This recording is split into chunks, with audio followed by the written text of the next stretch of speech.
धीरज धर्म मित्र अरुणारी, धीरज धर्म मित्र अरुणारी, धीरज धर्म मित्र अरुणारी, धीरज धर्म मित्र अरुणारी। आपत काल परखिए चारी, आपत काल परखिए चारी, आपत काल परखिए चारी, आपत काल परखिए चारी। किसको मानना है? धीरज को, धर्म को, मित्र को, नारी। देखो साहब, सीधी सीधी बात है, तुम पे कुछ बनेगा, तुम्हारी पत्नी तुम्हारे साथ खुश हो जाएगी। पत्नी वो नहीं है जो सुख में तुम्हारे साथ खुश है, ना ना ना ना ना ना। पत्नी कौन है? जो सुख में कम खुश है और दुखी में ज्यादा खुशी है, वो पत्नी है। धर्म, धर्म क्या कहता है? देखो, लेके किसी को नहीं जाना संसार में, सीधी सीधी बात समझ लो भैया। कितना ले जाओगे, क्या रखोगे, कहां तक रखोगे? अच्छा, फ्लाइट में जाओगे तो उतना ही ले जाओगे जितना है। भगवान के पास जाओगे तो कुछ नहीं ले जा पाओगे सिवाय पुण्य के। अच्छा, आप लोग बताना सच्ची सच्ची बात, पिछले जन्म में तुम्हारे कितने लड़का थे? किसी को पता है? पता बताओ भाई, जिनको बच्चे चाहिए वो बताओ, पिछले जन्म में तुम्हारे कितने लड़का थे? अच्छा, इस जन्म में मर जाओगे तो क्या आगे के जन्म में पता होगा कितने लड़का है? होगा? है कोई? नहीं होगा। फिर क्या गया? अच्छा चलो, लड़का की हटाओ। पिछले जन्म में तुम्हारी पत्नी कौन थी, या तुम्हारे पति कौन थे? बताओ कौन थे? बताओ मंजू बहन जी। नहीं पता? किसी को नहीं पता? अच्छा, मरने के बाद क्या ये पता होगा कि इस जन्म में हमारे कितने बच्चे थे? है क्या किसी को पता? चल जाएगा।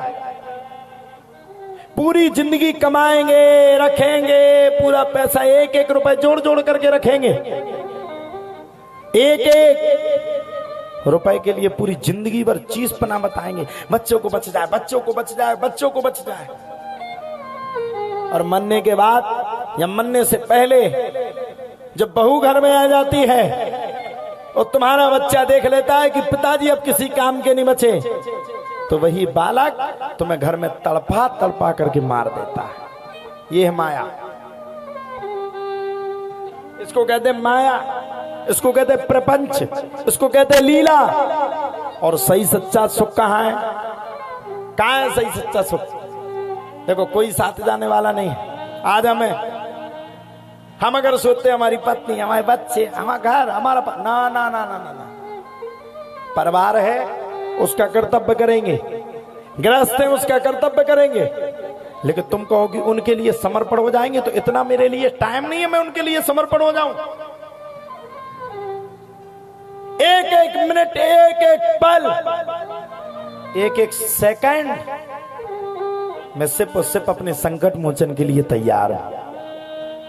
मुझे पता है कि जब मैं बनूंगा, तब 4 कंधे पे जाऊंगा, तो मरने के बाद सब मुझे 1 महीना के बाद भूल जाएंगे, 2 महीना के बाद भूल जाएंगे, 1 साल के बाद भूल जाएंगे, लेकिन मरने के बाद मेरा संकट मोचन सरकार, मेरा वो वीर बजरंगबली मुझे आशीर्वाद देते हुए हमेशा मेरे साथ रहेगा। और भैया पक्की पक्की बात है, हम तो सच्चे उसी चीज के पुजारी हैं जो हमारा है। हम भी स्वार्थी आदमी हैं। देखो, जाना कुछ नहीं है, जाएगा कुछ नहीं। भागवत में क्या सका? भागवत सब लोग सुनते, धुंधकारी का चलता है, सबने सुना। हाँ।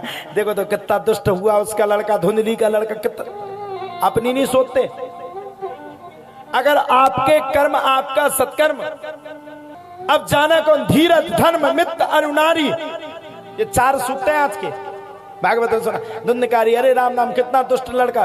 देखो भाई, पूत कपूत तो काधन संचय, पूत कपूत तो साधन संचय। पूत सपूत तो काधन संचय। पूत सपूत तो काधन संचय। अब और सुनो, बाढ़हि पुत्र पिता के धर्मा। बाढ़हि पुत्र पिता के धर्मा। खेती उपजे अपने कर्मा। खेती उपजे अपने कर्मा। खेती उपजे अपने कर्मा। खेती उपजे अपने कर्मा। बाढ़हि पुत्र पिता के धर्मा। और खेती कैसी होगी साहब? खेती उपजे अपने कर्मा। आपके अपने मन से, कर्म से, इंद्रिय से आपका पुत्र होगा।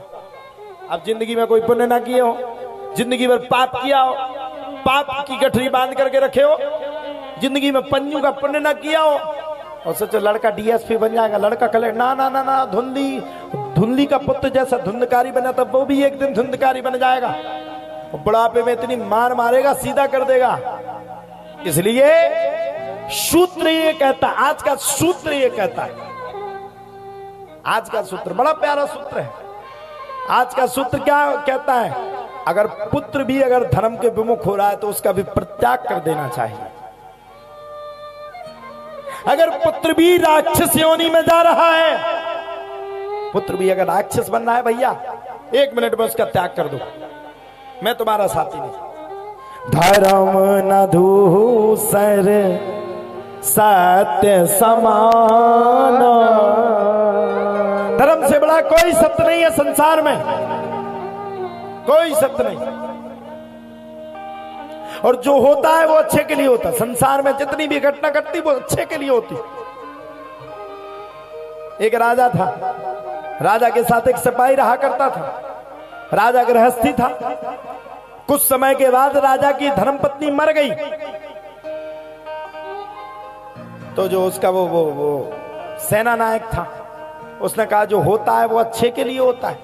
अब राजा का दिमाग खराब, घर भाई मरी रही, जो कह रहा जो होता है वो अच्छे को होता है। कुछ दिन के बाद राजा का इकलौता लड़का था, वो भी मर गया। अच्छा, किसी का लड़का मर गया तो मुझसे कहो जो होता है वो अच्छे को, इतना लठ मारे सीधा कर दे। अच्छा, राजा का लड़का मरा तो जो ये मंत्री था उसने, जो सेना नायक था, उसने कहा जो होता है वो अच्छे को होता है। राजा का और दिमाग खराब, मेरा तो लड़का मरा हुआ डाला है, ये कह रहा जो होता है वो अच्छे को होता है। और कुछ दिन के बाद एक और घटना घटी। एक दिन राजा की उंगली कट गई। राजा ने सोचा चलो पत्नी पुत्र के लिए बोला था, अच्छी बात है, आज तो ये कहेगा कि गलत हुआ। लड़का तो लड़का बड़ा खतरनाक। लड़का बोला, वो सेना नायक बोला जो होता है वो अच्छे के लिए होता है। राजा का दिमाग खराब, तुरंत आदेश कर दिया जाओ इसको राज्य से निकाला दे दो, आज के बाद ये हमारे राज्य में नहीं आएगा। अच्छा, वो सेना नायक भागते भागते भी बोला जो होता है वो अच्छे ही के लिए होता है। राजा का दिमाग खराब, हर चीज में इसके अच्छे के लिए होता है, भगा दिया, राज्य से निकाला दे दिया। एक दिन राजा शिकार करने के लिए गया, और जंगल में होते ना वो जंगली लोग होते हैं, जो है कुछ जंगली लोग होते थे पहले, वो बलि चढ़ाते थे। राजा को जंगल में जंगली लोगों ने घेर लिया, घेरा और काली माता को बलि चढ़ाने के लिए ले पड़े। अच्छा, बलि का एक नियम है कि कहीं हाथ पैर में कटा नहीं होना चाहिए, तो बलि मिलेगी, नहीं तो नहीं मिलेगी। तलवार उठाई, राजा ने हाथ ऐसा किया, उंगली कटी थी, उन लोगों ने छोड़ दिया। अरे ये इसकी उंगली कटी है, शरीर पूरा नहीं है, इसकी बलि नहीं हो सकती। राजा लौट करके आया, राजा ने मन में विचार किया, ये उंगली कट गई और इस उंगली के चक्कर में मैं बच गया। राजा ने फौरन अपने सेना नायक को, जिसको देश निकाला दिया था, उसको लौटाया। कहा सेना नायक से, तुम सही कहते थे, जो होता है वो अच्छे को होता है। मेरी उंगली कटी उस दिन, मुझे बुरा लगा, मैंने तुम्हें राज्य से निकाला दे दिया। मेरी उंगली बच गई, उंगली के चक्कर में मुझे मेरा मृत्यु दंड बच गया। लेकिन एक बात बताओ, जब तुम देश से न करके गए, जब तुम्हें बुरा नहीं लगू, मंत्री बोलो महाराज हमें तो और पहले अच्छो लगो। बोले का है? बोले सोचो तुम्हारी तो उंगली कटी थी, सो तुम तो बच गए। तुम्हारी उंगली कटी थी, तुम तो बच गए। अब हमारी तो कटी नहीं हती, और तुम्हें देते हुए छोड़ और हमें देते हुए पोल। इसे महाराज जो होता है वो अच्छे के लिए होता है। आज आप यजमान बने हो, कई जन्मों के आपके पुण्य उदय हुए होंगे, पाप अस्त होकर के पुण्य का प्रादुर्भाव हुआ होगा, जो आपको यजमान बनने की इतनी बड़ी भूमिका प्राप्त हो गई। साहब आप यजमान बन गए। यजमान ये कोई हल्की सहज भले की बात नहीं है। राजा परीक्षित का रूप धारण और आपको कथा सुनने का मौका, बस हमें जैसे मूर्ख आदमी से मिल रहा है इसलिए मन नहीं लग रहा है। फोन वाली माता जी बैठी मने मन सोच नहीं जा, ठीक है तो ठटरी बन जाते ना, हमारी नाश कर दी, पूरी टीवी पे फेमस कर दो मुझे मोबाइल के चक्कर में हैं। लेकिन अम्मा हम तो जा सोचा तुम्हारे बुढ़ापे में कैसे टच को फोन ले लेती, बूढ़ी बूढ़ी टोकरियां जिनके दांत नहीं बे लगी